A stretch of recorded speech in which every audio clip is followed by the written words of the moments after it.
हरे कृष्णा। फाल्गुन मास के शुक्ल पक्ष की एकादशी तिथि को आमल की एकादशी, जिसे रंग भरी एकादशी के नाम से भी जाना जाता है, और शुक्ल पक्ष की द्वादशी तिथि को गोविंद द्वादशी के रूप में मनाया जाता है। द्वादशी तिथि के देवता भगवान विष्णु हैं, इसलिए द्वादशी तिथि के दिन श्री हरि की उपासना श्रेष्ठ मानी गई है। रंग भरी एकादशी या अमल की एकादशी के पावन दिन भगवान विष्णु की भक्ति के साथ साथ उनके परम भक्तों का स्मरण करना भी अत्यंत ही शुभ माना जाता है। आज अमल की एकादशी की कथा सुनाने से पहले महान भक्त खाटू श्याम जी, जिन्हें कलयुग का सबसे शीघ्र फल देने वाला देवता माना जाता है, उनकी कथा को सुनाते हैं। खाटू श्याम जी वास्तव में महाभारत काल के महान वीर बर्बरीक थे, जो अपार शक्ति, दया और धर्म के प्रतीक थे। महाभारत काल में भीमसेन के पुत्र घटोत्कच थे और घटोत्कच के पुत्र थे वीर बर्बरीक। बचपन से ही बर्बरीक अत्यंत पराक्रमी और तेजस्वी थे। उनकी माता मोरवी ने उन्हें वीरता के साथ साथ धर्म और करुणा का पाठ सिखाया था। बर्बरीक भगवान श्री कृष्ण और माता दुर्गा के परम भक्त थे। उन्होंने कठोर तपस्या करके माता दुर्गा को प्रसन्न किया और उनसे 3 अमोघ बाण प्राप्त किए। इन 3 बाणों की शक्ति ऐसी थी कि वे पूरे संसार को जीत सकते थे। एक बाण शत्रुओं को चिन्हित करता, दूसरा मित्रों को सुरक्षित करता और तीसरा पल भर में युद्ध समाप्त कर देता। जब महाभारत का महान युद्ध होने वाला था, तब बर्बरीक ने भी युद्ध देखने और उसमें भाग लेने का निश्चय किया। उन्होंने अपनी माता से अनुमति मांगी। तब माता मोरवी ने कहा, पुत्र, तुम युद्ध में अवश्य जाना, पर एक वचन देना कि तुम हमेशा हारने वाले पक्ष का साथ दोगे। बर्बरीक ने माता को वचन दे दिया, क्योंकि उनका हृदय दया और न्याय से भरा था। अपने नीले घोड़े पर सवार होकर बर्बरीक कुरुक्षेत्र की ओर चल पड़े। मार्ग में स्वयं भगवान श्री कृष्ण ब्राह्मण का वेश धारण करके उनसे मिले। श्री कृष्ण ने पूछा, हे वीर, तुम कौन हो और युद्ध में किसका साथ दोगे? तब बर्बरीक ने विनम्रता से उत्तर दिया, मैं घटोत्कच का पुत्र बर्बरीक हूँ और मैंने वचन दिया है कि मैं सदैव हारने वाले पक्ष का साथ दूंगा। यह सुनकर श्री कृष्ण समझ गए कि यदि बर्बरीक युद्ध में उतर गए तो उनकी शक्ति के कारण युद्ध का संतुलन बार बार बदलता रहेगा और अंततः संपूर्ण सेना भी नष्ट हो जाएगी। तब श्री कृष्ण ने उनकी परीक्षा लेने के लिए कहा, यदि तुम इतने महान धनुर्धर हो तो इस पीपल के वृक्ष के सभी पत्तों को एक ही बाण से भेद कर दिखाओ। तब बर्बरीक ने तुरंत ध्यान लगाया और एक बाण को चलाया। वह बाण सभी पत्तों को भेदता हुआ श्री कृष्ण के पैर के नीचे छिपे पत्ते के पास घूमने लगा। तब श्री कृष्ण मुस्कुराए और समझ गए कि यह वीर अद्भुत शक्ति वाला है। तब श्री कृष्ण ने कहा, हे वीर, युद्ध से पहले दान देना क्षत्रिय धर्म है, क्या तुम मुझे दान दोगे? तब बर्बरीक बोले, हे ब्राह्मण देव, आप जो मांगेंगे मैं अवश्य दूंगा। तब श्री कृष्ण ने उनसे उनका शीश यानी उनका सिर दान में मांग लिया। यह सुनकर भी बर्बरीक विचलित नहीं हुए। उन्होंने कहा, यदि यही आपकी इच्छा है तो मैं प्रसन्नता से अपना शीश अर्पित करता हूँ, पर मेरी एक इच्छा है कि मैं महाभारत युद्ध को अंत तक देख सकूं। तब भगवान श्री कृष्ण अपने वास्तविक रूप में प्रकट हुए। भगवान के दर्शन पाकर बर्बरीक धन्य हो गए और उन्होंने हंसते हुए अपना शीश दान कर दिया। श्री कृष्ण ने उनके शीश को एक ऊंचे पर्वत पर स्थापित किया, जहां से उन्होंने पूरा महाभारत युद्ध देखा। युद्ध समाप्त होने के बाद पांडवों में यह विवाद हुआ कि विजय का श्रेय किसे मिलना चाहिए। तब श्री कृष्ण उन्हें बर्बरीक के शीश के पास ले गए और पूछा, हे वीर, बताओ युद्ध किसने जीता? तो बर्बरीक ने उत्तर दिया, मैंने पूरे युद्ध में केवल आपका सुदर्शन चक्र और माता काली की शक्ति को ही युद्ध करते देखा। वास्तव में विजय आपकी ही हुई है। बर्बरीक की भक्ति और बलिदान से प्रसन्न होकर भगवान श्री कृष्ण ने वरदान दिया, हे वीर, कलयुग में तुम मेरे श्याम नाम से पूजे जाओगे और जो भी भक्त सच्चे मन से तुम्हें पुकारेगा उसकी मनोकामना पूर्ण होगी। उसी समय से बरबरी खाटू श्याम जी के नाम से प्रसिद्ध हो गए। कहा जाता है कि उनका शीश राजस्थान के खाटू धाम में प्रकट हुआ और वहीं मंदिर स्थापित हुआ, जहां आज लाखों भक्त दर्शन के लिए आते हैं। विशेष रूप से एकादशी के दिन खाटू श्याम जी की पूजा करने से भगवान श्री विष्णु और श्री कृष्ण दोनों की ही कृपा प्राप्त होती है, क्योंकि श्याम बाबा स्वयं श्री कृष्ण के वरदान से पूजित हैं। इस कथा का संदेश है कि सच्ची भक्ति शक्ति से भी महान होती है। बरबरी के पास अपार बल था, फिर भी उन्होंने अहंकार नहीं किया और भगवान के लिए अपना शीश भी अर्पित कर दिया। इसलिए जो भी भक्त विनम्रता, श्रद्धा और विश्वास के साथ श्याम बाबा का नाम लेता है, उसके जीवन के दुख दूर हो जाते हैं और उसे सही मार्ग मिल जाता है। प्रेम से बोलिए भगवान श्री कृष्ण और खाटू श्याम बाबा की जय। गोविंद द्वादशी से जुड़ी हुई एक और कथा का प्रसंग इस प्रकार है कि एक बार एक गोपाल यादव कन्या ने एकादशी व्रत का पालन किया था। वह गरीब थी, लेकिन श्री हरि के प्रति अत्यंत अपार श्रद्धा रखती थी। प्रत्येक एकादशी का व्रत रखती और द्वादशी का पारण करती। एक दिन उसने एकादशी का व्रत रखा। अगले दिन अपनी दही की मटकी लेकर वह बेचने निकली। सोच रही थी कि छोटी सी ही तो मटकी है, कुछ ही देर में दही बिक जाएगी तो फिर पारण कर लेगी। लेकिन उस दिन चमत्कार होना था। फाल्गुन मास की द्वादशी तिथि थी। गोलोक में श्री कृष्ण प्रेम बदा राधा जी के साथ नृत्य कर रहे थे। इसी दौरान एक गुलर के पेड़ को राधा रानी ने जोर से हिलाया तो उसका दिव्य पुष्प झड़ते हुए कृष्ण पर गिरा और कुछ जमीन पर हवा के प्रभाव से वही गुलर का पुष्प गोपिका की मटकी में जा गिरा। सुबह से दोपहर हो गई, दोपहर से शाम और फिर शाम से रात गिरने को आई।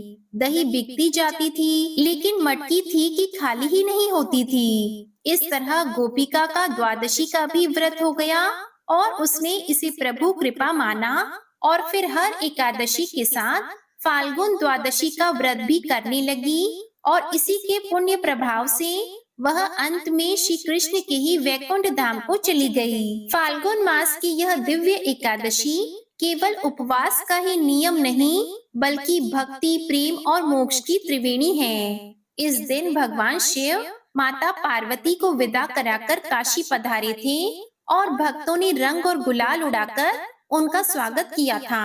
तभी से यह दिन रंग भरी एकादशी के नाम से प्रसिद्ध हुआ। वहीं यही एकादशी भगवान विष्णु को भी अति प्रिय है, क्योंकि यह दिन आमल की अर्थात आंवले के पूजन का विशेष अवसर है। आंवला सत्व गुण का प्रतीक है और इसकी छाया में भगवान श्री हरि की आराधना करने से भक्तों के सभी पाप कट जाते हैं और सभी सांसारिक बंधनों से भी मुक्ति मिलती है। काशी के घाटों पर जब भगवान शिव के भक्त रंगों से सरोबार होकर जय घोष करते हैं, तब विष्णु भक्त आंवले के नीचे दीप जलाकर श्री हरि की उपासना करते हैं और इस पावन तिथि पर श्री शिव और श्री विष्णु की भक्ति एक साथ बहती है और भक्त दोनों की कृपा प्राप्त कर सांसारिक बंधनों से मुक्त होकर ईश्वरीय आनंद का अनुभव करते हैं। तो प्रिय भक्त जनों, सांसारिक बंधनों से मुक्ति दिलाने वाली इस पवित्र दिव्य कथा यात्रा का शुभारंभ करते हैं। शीतल मंद पवन बह रही थी, गगन में शुभ्र प्रकाश फैला हुआ था। द्वारिका नगरी में भगवान श्री कृष्ण अपने दिव्य रथ पर आरूढ़ होकर धर्मराज युधिष्ठिर के राजमहल की ओर प्रस्थान कर रहे थे। स्वर्ण जटित रथ पर विराजमान श्री कृष्ण का तेज ऐसा प्रतीत हो रहा था मानो सहस्त्र सूर्य का तेज एक साथ प्रकट हो गया हो। उनके साथ गरुड़ भी आकाश में उड़ान भर रहे थे और मार्ग में देवगण पुष्पों की वर्षा कर रहे थे। राजमहल में धर्मराज युधिष्ठिर सहित समस्त पांडव, माता कुंती और द्रौपदी व्याकुलता से उनकी प्रतीक्षा कर रहे थे। जैसे ही श्री कृष्ण पधारे, महल के प्रांगण में श्री कृष्ण गोविंद हरे मुरारी के मधुर स्वर गूंज उठे। धर्मराज युधिष्ठिर ने श्री कृष्ण को प्रणाम कर कहा, हे मधुसूदन, कृपया हमें बताइए कि फाल्गुन शुक्ल एकादशी, जिसे आमल की एकादशी कहा जाता है, उसका क्या महत्व है? इस दिन व्रत करने से क्या लाभ होता है? तब भगवान श्री कृष्ण ने मंद मुस्कान के साथ कहा, हे राजन, यह व्रत समस्त पापों का नाश करने वाला, पुण्यदायी और मोक्ष प्रदायक है। इसके पालन से व्यक्ति को वैकुंठ की प्राप्ति होती है और समस्त दुखों का अंत होता है। इस व्रत का प्रभाव इतना महान है कि स्वयं भगवान विष्णु भी इसे श्रेष्ठ बताते हैं। तो आइए अब इस पावन दिव्य एकादशी की कथा का श्रवण करें, जिससे सभी भक्त जनों को श्री हरि की कृपा प्राप्त हो और जीवन में सुख शांति और समृद्धि का वास हो। धर्मराज युधिष्ठिर ने भगवान श्री कृष्ण से कहा, हे कृष्ण, मैंने विजया एकादशी का महात्म्य, जो महान फल देने वाला है, उसे सुन लिया। अब फाल्गुन शुक्ल पक्ष की एकादशी का नाम और महात्म्य बताने की भी कृपा कीजिए। तब भगवान श्री कृष्ण बोले, महाभाग धर्म नंदन, सुनो, इस समय वह प्रसंग तुम्हें सुनाता हूँ, जिसे राजा मानधाता के पूछने पर एक समय महात्मा वशिष्ठ जी ने कहा था। फाल्गुन शुक्ल पक्ष की एकादशी का नाम आमल की एकादशी है। इसका पवित्र व्रत विष्णु लोक की प्राप्ति कराने वाला है। राजा मानधाता ने पूछा कि द्विज श्रेष्ठ, यह आमल की कब उत्पन्न हुई, मुझे बताइए। तब वशिष्ठ जी ने कहा, महाभाग सुनो, पृथ्वी पर आमल की किस प्रकार उत्पन्न हुई यह बताता हूँ। आमल की महान वृक्ष है, जो सब पापों का नाश करने वाला है। भगवान श्री विष्णु के थूकने पर उनके मुख से चंद्रमा के समान कांतिमान एक बिंदु प्रकट हुआ। वह बिंदु पृथ्वी पर गिरा और उसी से आमल की अर्थात आंवले का महान वृक्ष उत्पन्न हुआ। यह सभी वृक्षों का आदि भूत कहलाता है। इसी समय समस्त प्रजाजनों की सृष्टि करने के लिए भगवान ने ब्रह्मा जी को उत्पन्न किया। उन्हीं से इन प्रजा की सृष्टि हुई। देवता, दानव, गंधर्व, यक्ष, राक्षस, नाग तथा निर्मल अंतःकरण वाले महर्षियों को ब्रह्मा जी ने जन्म दिया। उनमें से देवता और ऋषि उस स्थान पर आए जहाँ विष्णु प्रिया आमलकी का वृक्ष था। महाभाग, उसे देखकर देवताओं को बड़ा विस्मय हुआ। वे एक दूसरे पर दृष्टिपात करते हुए उत्कंठा पूर्वक उस वृक्ष की ओर देखने लगे और खड़े खड़े सोचने लगे कि पाक आदि वृक्ष तो पूर्व कल्प की ही तरह हैं, जो सब के सब हमारे परिचित हैं, किंतु इस अद्भुत वृक्ष को हम नहीं जानते। उन्हें इस प्रकार चिंता करते देखकर तभी आकाशवाणी हुई, महर्षियों, यह सर्वश्रेष्ठ आमलकी का वृक्ष है, जो श्री विष्णु को प्रिय है। इसके स्मरण मात्र से गोदान का फल मिलता है। स्पर्श करने से इससे 2 गुना और फल भक्षण करने से 3 गुना पुण्य प्राप्त होता है। इसलिए सदा प्रयत्न पूर्वक आमलकी का सेवन करना चाहिए। यह सब पापों को हरने वाला वैष्णव वृक्ष बताया गया है। इसके मूल भाग में श्री विष्णु, ऊपरी भाग में श्री ब्रह्मा, स्कंद में परमेश्वर भगवान रुद्र, शाखाओं में मुनि, टहनियों में देवता, पत्तों में वसु, फूलों में मरुदगण और फलों में समस्त प्रजापति वास करते हैं। आमल की सर्व देवम बताई गई है। अतः विष्णु भक्त पुरुषों के लिए यह अति पूज्य है। ऋषि बोले, अव्यक्त स्वरूप से बोलने वाले महापुरुष, हम लोग आपको क्या समझें? आप कौन हैं? देवता हैं या कोई और? हमें ठीक ठीक बताइए। आकाशवाणी हुई, जो संपूर्ण भूतों के कर्ता और समस्त भुवनों के सृष्टा हैं, जिन्हें विद्वान पुरुष भी कठिनता से देख पाते हैं, वही सनातन विष्णु मैं हूँ। देवाधिदेव भगवान विष्णु का कथन सुनकर उन ब्रह्म कुमार महर्षियों के नेत्र आश्चर्य से चकित हो उठे। उन्हें बड़ा विस्मय हुआ। वे आदि अंत रहित भगवान की स्तुति करने लगे। ऋषि बोले, संपूर्ण भूतों के आत्मभूत आत्मा एवं परमात्मा को नमस्कार है। अपनी महिमा से कभी भी च्युत न होने वाले अच्युत को नित्य प्रणाम है। अंतर रहित परमेश्वर को बारंबार प्रणाम है। दामोदर, कवि और यज्ञेश को नमस्कार है। मायापते, आपको प्रणाम है। आप विश्व के स्वामी हैं, आपको नमस्कार है। ऋषियों के इस प्रकार स्तुति करने पर भगवान श्री हरि संतुष्ट हुए और बोले, महर्षियों, तुम्हें कौन सा अभीष्ट वरदान दूं?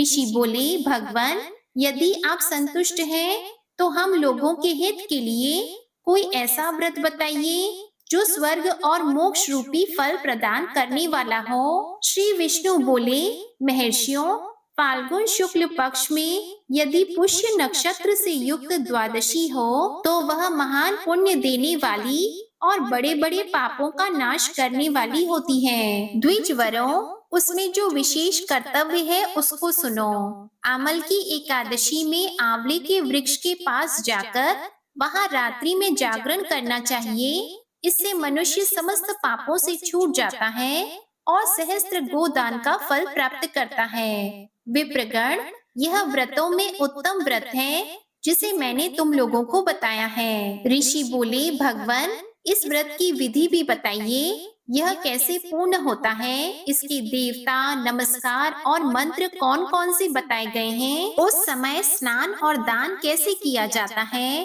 पूजन की कौन सी विधि है और उसके लिए मंत्र क्या है? इन सब बातों का यथार्थ रूप से कृपया वर्णन कीजिए। भगवान श्री विष्णु ने कहा, द्विजवरों, इस व्रत की जो उत्तम विधि है अब उसको श्रवण करो। एकादशी को प्रातः काल दंत धावन करके यह संकल्प करें कि हे पुंडरीकाक्ष, हे अच्युत, मैं एकादशी को निराहार रहकर दूसरे दिन भोजन करूंगा।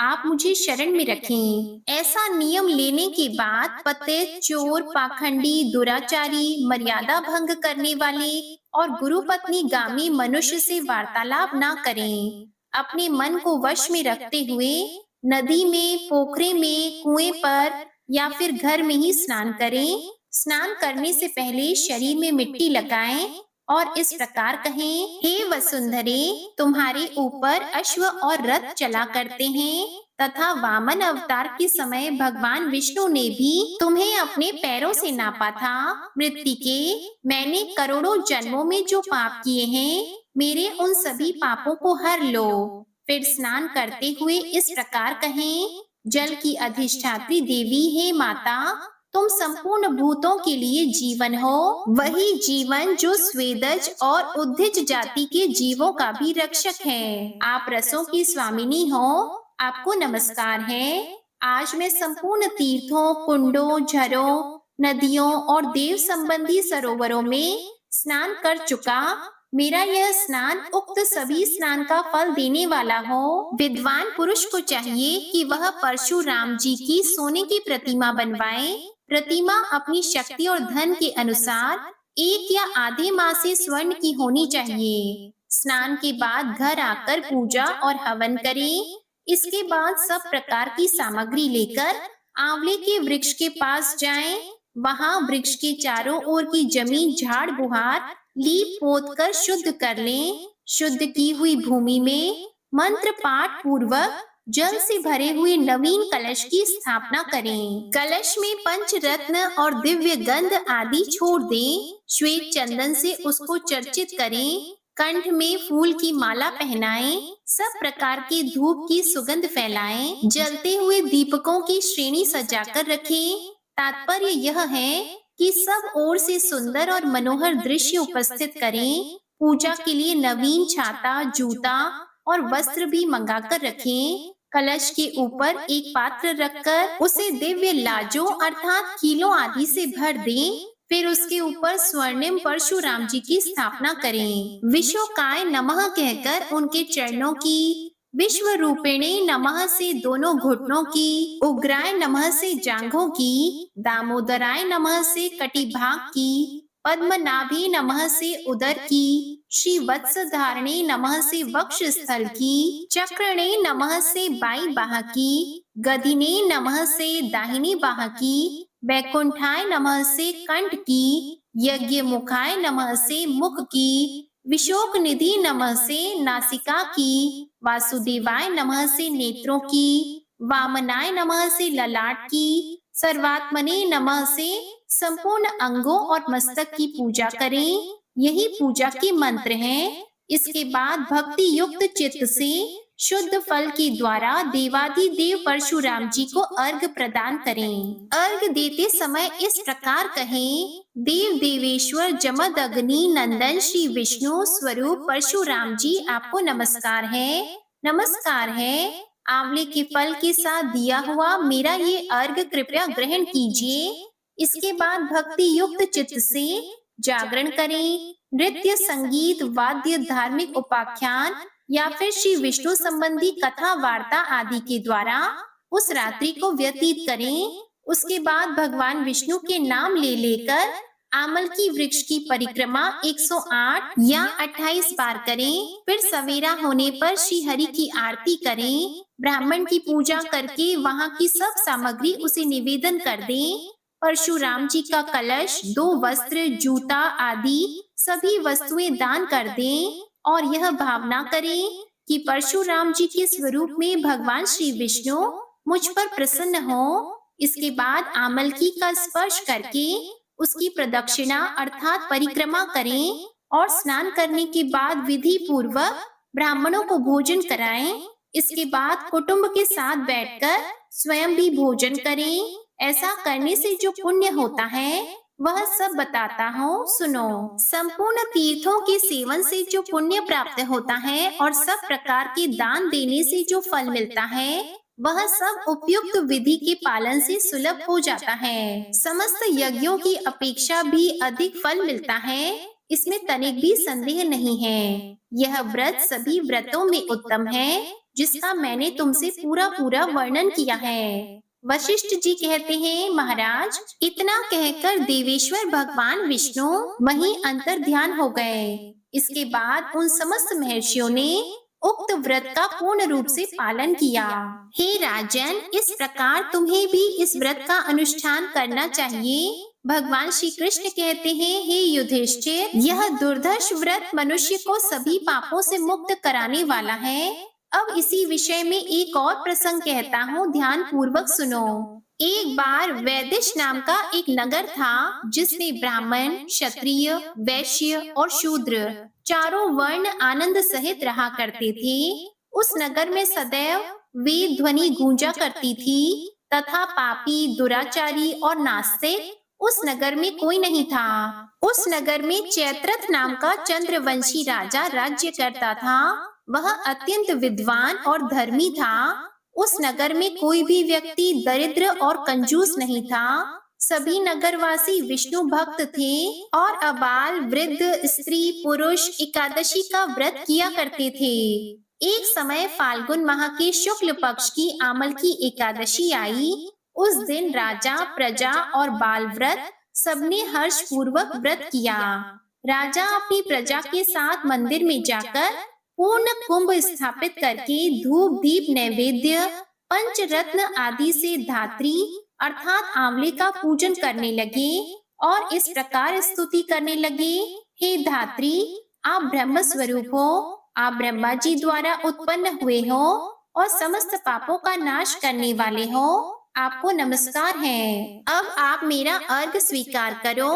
आप श्री रामचंद्र जी द्वारा सम्मानित हो। मैं आपकी प्रार्थना करता हूँ, अतः आप मेरे समस्त पापों का नाश करो। फिर उस मंदिर में सभी ने रात्रि को जागरण भी किया। रात के समय वहाँ एक बहेलिया आया, जो अत्यंत ही पापी और दुराचारी था। वह अपने कुटुंब का पालन जीव हत्या करके किया करता था। भूख और प्यास से अत्यंत व्याकुल वह बहेलिया इस जागरण को देखने के लिए मंदिर के एक कोने में बैठ गया और विष्णु भगवान तथा एकादशी महात्म्य की कथा को सुनने लगा। इस प्रकार अन्य मनुष्यों की तरह उसने भी सारी रात जागकर बिता दी। प्रातः काल होते ही सब लोग अपने घर चले गए, तो बहेलिया भी अपने घर चला गया। घर जाकर उसने भोजन किया। कुछ समय बीतने के पश्चात उस बहेलिये की मृत्यु हो गई, मगर उस आमल की एकादशी के व्रत और जागरण से उसने अगले जन्म में राजा विदुरथ के घर जन्म लिया और उसका नाम वसुरथ रखा गया। युवा होने पर वह चतुरंगिणी सेना के सहित तथा धन धान्य से युक्त होकर 10,000 ग्रामों का पालन करने लगा। वह तेज में सूर्य के समान, कांति में चंद्रमा के समान, वीरता में भगवान विष्णु के समान और क्षमा में पृथ्वी के समान था। वह अत्यंत धार्मिक, सत्यवादी, कर्मवीर और विष्णु भक्त था। वह प्रजा का समान भाव से पालन करता था। दान देना उसका नित्य कर्तव्य था। एक दिन राजा शिकार खेलने के लिए गया। देव योग से वह मार्ग भूल गया और दिशा ज्ञान न रहने के कारण वह उसी वन में एक वृक्ष के नीचे सो गया। थोड़ी देर बाद पहाड़ी म्लेच्छ वहां पर आ गए और राजा को अकेला देखकर मारो मारो शब्द कहते हुए राजा की ओर दौड़ पड़े। म्लेच्छ कहने लगे कि इसी दुष्ट राजा ने हमारे माता पिता, पुत्र पौत्र आदि अनेक संबंधियों को मारा है और देश से निकाल दिया है, अतः इसको अवश्य मारना चाहिए। ऐसा कहकर वे म्लेच्छ उस राजा को मारने दौड़े और अनेक प्रकार के अस्त्र शस्त्र उसके ऊपर फेंकने लगे। वे सब अस्त्र शस्त्र राजा के शरीर पर गिरते ही नष्ट हो जाते और उनका वार पुष्प के समान प्रतीत होता। अब देखते ही देखते उन म्लेच्छों के अस्त्र शस्त्र उल्टा उन्हीं पर प्रहार करने लगे, जिससे वे मूर्छित होकर गिरने लगे। उसी समय राजा के शरीर से एक दिव्य स्त्री उत्पन्न हुई। वह स्त्री अत्यंत सुंदर होते हुए भी उसकी भ्रिकुटी टेढ़ी थी। उसकी आंखों से लाल लाल अग्नि निकल रही थी, जिससे वह दूसरे काल के समान प्रतीत होती थी। वह स्त्री म्लेच्छों को मारने दौड़ी और थोड़ी ही देर में उसने सब म्लेच्छों को काल के गाल में पहुंचा दिया। जब राजा सोकर उठा तो उसने म्लेच्छों को मरा हुआ देखकर कहा कि इन शत्रुओं को किसने मारा है और इस वन में मेरा कौन हितैषी रहता है। वह ऐसा विचार कर ही रहा था कि आकाशवाणी हुई, हे राजन, इस संसार में श्री विष्णु भगवान के अतिरिक्त कौन तेरी सहायता कर सकता है। इस आकाशवाणी को सुनकर राजा अपने राज्य में आ गया और सुखपूर्वक राज्य करने लगा। भगवान श्री कृष्ण कहते हैं, हे राजन, यह आमल की एकादशी के व्रत का प्रभाव था। जो मनुष्य इस आमल की एकादशी का सच्चे मन और श्रद्धा से निष्ठा के साथ व्रत करते हैं, वे प्रत्येक कार्य में सफल होकर अंत में वैकुंठ लोक को जाते हैं। भगवान श्री कृष्ण ने धर्मराज युधिष्ठिर को आमल की एकादशी की यह कथा सुनाई। कथा सुनते ही युधिष्ठिर महाराज सहित समस्त पांडवों के हृदय में भक्ति और उत्साह का संचार हुआ। भाव विभोर होकर धर्मराज युधिष्ठिर ने श्री कृष्ण से कहा, हे माधव, आपकी कृपा से मैंने इस पावन व्रत का महात्म्य जाना। अब कृपा कर यह बताइए कि इस व्रत का पालन करने से कौन कौन से लाभ प्राप्त होते हैं। श्री कृष्ण मुस्कुराते हुए बोले, हे राजन, आमल की एकादशी का व्रत करने से मनुष्य के समस्त पाप नष्ट हो जाते हैं। यह पुण्यदायी व्रत आयु और आरोग्य देने वाला है। जिस प्रकार सूर्य के उदय होते ही अंधकार समाप्त हो जाता है, वैसे ही इस व्रत के प्रभाव से समस्त दोष और संकट दूर हो जाते हैं। पुण्य फलों की प्राप्ति होती है और समस्त पापों का नाश होता है। भक्त को दीर्घ आयु, आरोग्य और धन धान्य की प्राप्ति होती है। परिवार में सुख समृद्धि बनी रहती है। पितरों को शांति मिलती है। विष्णु लोक की प्राप्ति होती है। मोक्ष का द्वार खुलता है और इस व्रत से घर में सकारात्मक ऊर्जा बनी रहती है और समस्त बाधाएं समाप्त हो जाती हैं। श्री कृष्ण ने अंत में कहा, हे युधिष्ठिर, इस एकादशी का पालन जो भी श्रद्धा से करता है, उस भक्त पर कभी कोई संकट नहीं आता। इस प्रकार आमल की एकादशी की कथा समाप्त हुई और धर्मराज युधिष्ठिर सहित समस्त पांडवों ने श्रद्धा पूर्वक इस व्रत का पालन किया। अब जो भी श्रद्धा और भक्ति से इस कथा को सुनता है या सुनाता है, वह भी समस्त पापों से मुक्त होकर अंत में विष्णु लोक को प्राप्त होता है। सभी मिलकर प्रेम से बोलिए, श्री लक्ष्मी नारायण भगवान की जय। एक बार देवर्षि नारद जी बैकुंठ धाम गए। वहां उन्होंने भगवान विष्णु को नमन किया। नारद जी ने श्री हरि से कहा, प्रभु, पृथ्वी पर अब आपका प्रभाव कम हो रहा है। धर्म पर चलने वालों को कोई अच्छा फल नहीं मिल रहा। जो पाप कर रहे हैं उनका भला हो रहा है।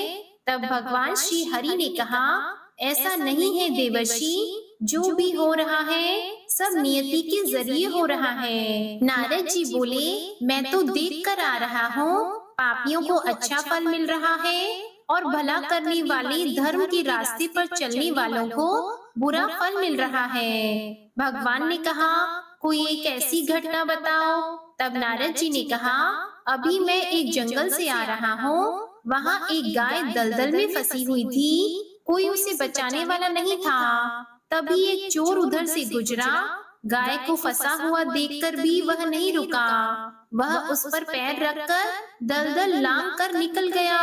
आगे जाकर चोर को सोने की मोहरों से भरी एक थैली मिली। हे प्रभु, थोड़ी देर बाद वहाँ से एक वृद्ध साधु गुजरा।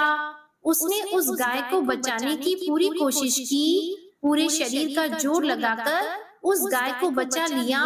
लेकिन मैंने देखा कि गाय को दलदल से निकालने के बाद वह साधु आगे आया तो एक गड्ढे में गिर गया। प्रभु बताइए, यह कौन सा न्याय है? नारद जी की बात सुनकर प्रभु बोले, यह सही ही हुआ। जो चोर गाय पर पैर रखकर भाग गया था, उसकी किस्मत में तो एक खजाना था, लेकिन उसके एक पाप के कारण उसे केवल कुछ मोहरें ही मिली। वहीं उस साधु को गड्ढे में इसलिए गिरना पड़ा क्योंकि उसके भाग्य में मृत्यु लिखी थी। लेकिन गाय को बचाने के कारण उसके पुण्य बढ़ गए और उसकी मृत्यु एक छोटी सी चोट में बदल गई। इंसान के कर्म से ही उनका भाग्य तय होता है। तो हे नारद, मनुष्य को कर्म करते रहना चाहिए, क्योंकि कर्म से भाग्य बदला जा सकता है। तो एक बार प्रेम से बोलिए, ओम नमो भगवते वासुदेवाय नमः। हरे कृष्णा। पार्वती पतिये हर हर महादेव। प्रिय भक्त जनों, अब आपको सुनाते हैं एकादशी माता की कथा। इसके सुनने के बाद ही यह व्रत कथा पूर्ण होती है। एक बार एक बूढ़ी माँ ने एकादशी का व्रत रखा। बड़ा ही भक्ति भाव से पूजा अर्चना की। उन्हें वृद्धावस्था में क्या बाधा थी? वह तो अपने पुत्र पौत्रों की सुख सुविधा के लिए व्रत किया करती थी। वह दिन भर तो जरा कठोर मन से अपनी प्यास को रोके रही और दिन में ब्राह्मणों को मिट्टी के पात्र में भरकर पानी और ऋतु फल दान दिए। डोना भर भर के चीनी और दही का वितरण किया। उन्हें गर्मी के कारण बहुत बेचैनी हो रही थी, इस कारण वे बहुत देर तक पानी में पड़ी रही, मुंह धोती रही। तब कहीं थोड़ा बहुत धैर्य बंध पाया। धूप तो तेज पड़ ही रही थी, इस कारण उनका मुंह बार बार सूख रहा था और बहुत बेचैनी हो रही थी। एक तो बुढ़ापा और दूसरा यह भयंकर गर्मी। वृद्धावस्था की स्थिति तो कुछ दूसरे ही प्रकार की होती है। जैसे तैसे रो धोकर दिन कट पाया।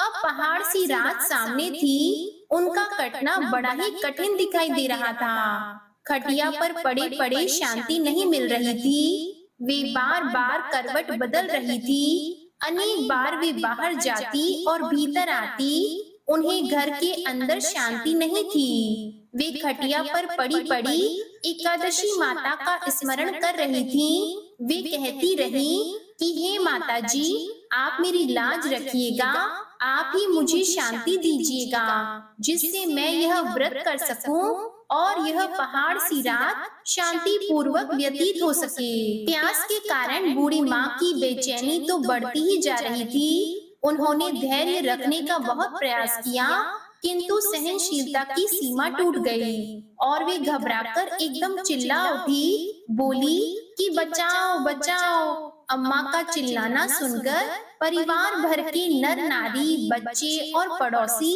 एकत्रित होकर बूढ़ी अम्मा की खटिया के समीप पहुंच गए। सबने पूछा कि अम्मा जी, आपको क्या हुआ? आप क्यों चिल्ला रही हैं? आप इस वृद्धावस्था में यह कठिन व्रत क्यों कर रही हैं? अम्मा जी, शक्ति से ही भक्ति होती है। थोड़ी ही देर में वे फिर से बोली कि अरे मेरे प्राण निकले जा रहे हैं, मेरी छाती पर ठंडे पानी का घड़ा रख दो। अब नातियों ने दादी की छाती पर ठंडे पानी का पात्र रख दिया। तब उन्हें कहीं थोड़ा बहुत आराम मिला और थोड़ी देर के लिए उन्होंने अपनी आंखें बंद कर ली। अब एकादशी माता ने सोचा कि यह बूढ़ी अम्मा है तो बहुत कठोर, जरा जाकर उसकी परीक्षा लेनी चाहिए। वे आधी रात को मुर्गा बनकर टेर लगाने लगी। मुर्गा की आवाज सुनकर दादी जल्दी से उठी और बाहर जाकर आसमान की ओर देखा। आसमान में कहीं उन्हें प्रातःकालीन तारा नजर नहीं आया। वे सोचने लगी, यह मुर्गा क्यों और कैसे बोल गया। उन्हें प्यास तो लग ही रही थी, थोड़ा बहुत उनका मन भी विचलित हो गया था। अंत में उन्होंने दृढ़ निश्चय कर लिया कि मैं अब व्रत को करके ही छोड़ूंगी, चाहे भले ही मेरे प्राण क्यों न निकल जाएं। यह सोचकर फिर वे खटिया पर शिथिल होकर लेट गईं। थोड़ी देर में एकादशी माता ने उनकी फिर से परीक्षा लेनी चाहिए। एक छोटी सी बालिका एक ग्लास में शरबत लेकर उनके सिरहाने आकर खड़ी हो गई और जोर से बोली, दादी जी सवेरा हो गया है, आप हाथ मुंह धोकर शरबत पी लीजिए। पहले तो शरबत का ग्लास देखकर उनका मन मचल उठा, किंतु अचानक व्रत का स्मरण हो आया और उन्होंने सोचा कि मैं किसी भी प्रकार से अभी शरबत नहीं पी सकती हूँ, और वे शांति पूर्वक अपनी खटिया पर लेट गईं। फिर थोड़ी ही देर में उन्हें ऐसा लगा जैसे किसी ने उन्हें पानी के कुएं में पटक दिया हो। वे बड़ी देर तक हाथ पैर चलाती रही, किंतु उन्होंने अपने मुंह में एक बूंद भी पानी जाने नहीं दिया। वे दृढ़ता पूर्वक अपने व्रत का पालन करती रही। थोड़ी देर में न जाने कहां से सामने आग जलने लगी, जिससे भारी गर्मी बढ़ने लगी। प्यास के कारण प्राण निकलने लगे, किंतु बूढ़ी अम्मा का कुछ भी नहीं बिगाड़ पाया। वे जहाँ की तहाँ मुस्कुराती हुई बैठी रही। थोड़ी ही देर में बाहर प्रकाश दिखाई देने लगा।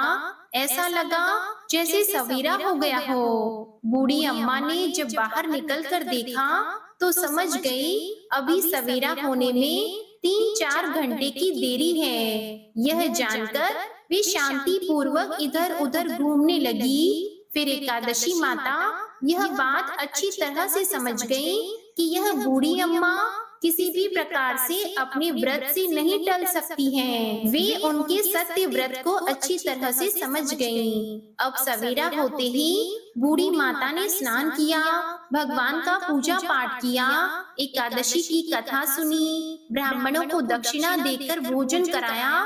तब कहीं जाकर उन्होंने व्रत का पारण करके जल ग्रहण किया। कन्याओं को भोज कराने के बाद अम्मा ने स्वयं भोजन किया। उस श्रेष्ठ व्रत के प्रभाव से बूढ़ी अम्मा की आयु में वृद्धि हो गई। उनका घर परिवार हरा भरा हो गया। अब उनको कोई अभाव नहीं रहा।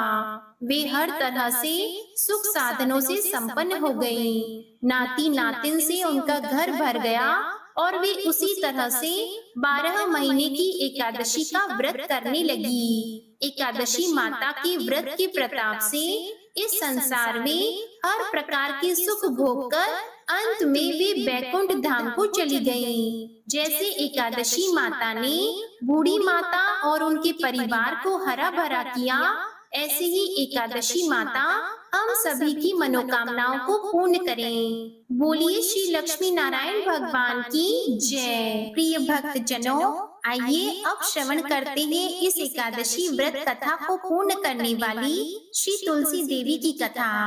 एक ब्राह्मण था, वह प्रतिदिन मंदिर जाता था। वह प्रतिदिन तुलसी माता की पूजा करता था।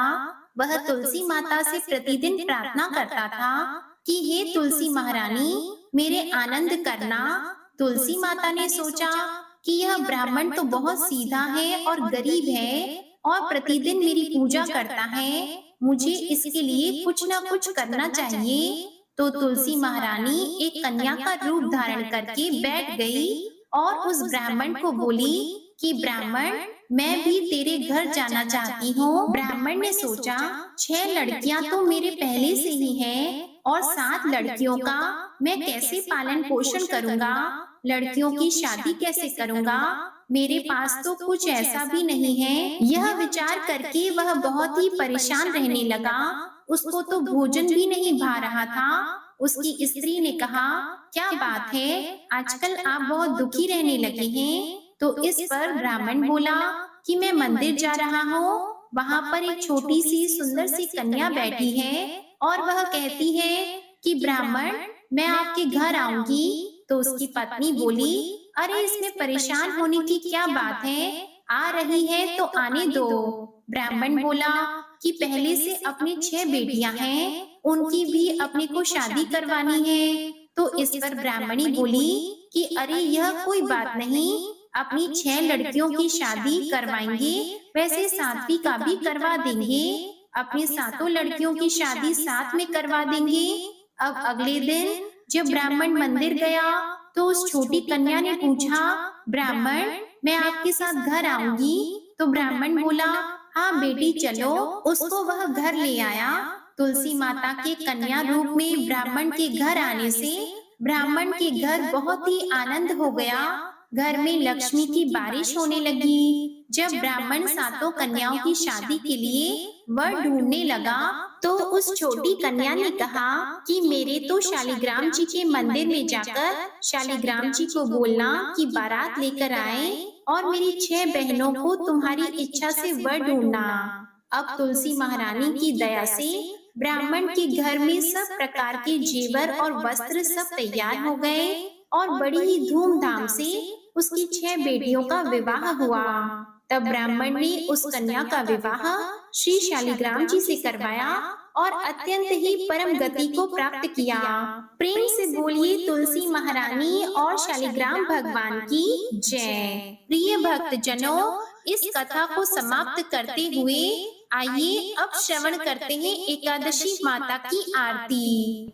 ओम जय एकादशी माता, मैया जय एकादशी माता। विष्णु पूजा व्रत को धारण कर, विष्णु पूजा व्रत को धारण कर, शक्ति मुक्ति पाता।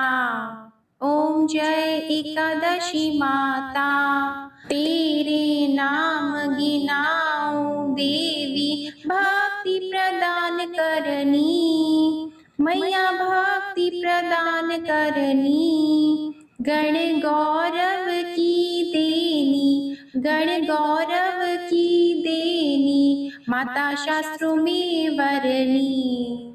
ओम जय एकादशी माता, मार्गशीर्ष की कृष्ण पक्ष की उत्पन्ना विश्वतारिणी जननी, मैया उत्पन्ना विश्वतारिणी जननी। शुक्ल पक्ष में हुई मोक्षदा, मुक्तिदाता बन आई। ओम जय एकादशी माता, पौष के कृष्ण पक्ष की सफला नामक है, सफला नामक है। शुक्ल पक्ष में होए पुत्रदा, आनंद अधिक रहे। ओम जय एकादशी माता, नाम षटतिला माघ मास में कृष्ण पक्ष आवे, मैया कृष्ण पक्ष आवे। शुक्ल पक्ष